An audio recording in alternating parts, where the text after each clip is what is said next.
Bonjour à toutes et à tous, ici Jeff pour RushFeed. Pendant que les médias du monde entier se focalisent sur le Venezuela et Trump, une catastrophe humanitaire sans précédent se déroule en République démocratique du Congo. Goma, ville de 2 millions d'habitants, est tombée aux mains des rebelles M23 soutenus par le Rwanda. Et les conséquences sont terrifiantes. Le 26 janvier 2025, après seulement 3 jours d'offensive, les rebelles du M23 ont pris le contrôle de Goma, capitale de la province du Nord Kivu. Cette ville stratégique, située à la frontière rwandaise, était déjà le refuge de 700 000 déplacés internes avant l'attaque. Aujourd'hui, plus d'1 million de personnes fuient les combats dans des conditions épouvantables. Les chiffres donnent le vertige.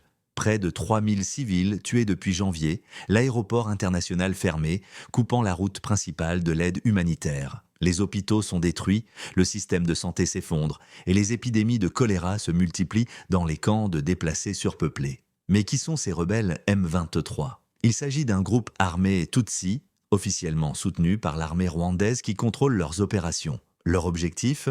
Étendre l'influence du Rwanda sur les ressources de minières de l'Est du Congo, une région riche en coltan, or et autres minerais stratégiques. Le plus inquiétant, cette offensive a créé un vide sécuritaire dont profite Daesh.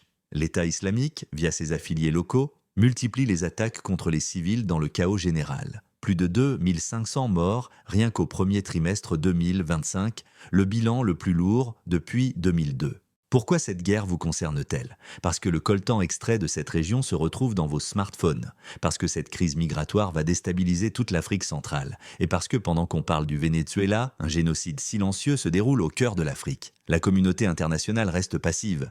Les pourparlers de paix à Doha ont échoué. Les casques bleus de la MONUSCO sont débordés, 20 soldats de maintien de la paix tués lors de la prise de Goma. Aujourd'hui, Goma est devenue une ville fantôme contrôlée par les rebelles où les exactions se multiplient. Les familles tentent de fuir sur le lac Kivu dans des embarcations de fortune.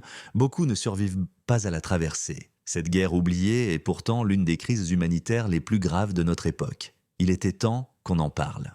Si cette analyse vous a éclairé, abonnez-vous à RushFeed et activez la cloche pour ne rater aucune de nos enquêtes sur les conflits oubliés. Merci de nous soutenir et à bientôt pour un nouveau décryptage de l'actualité internationale.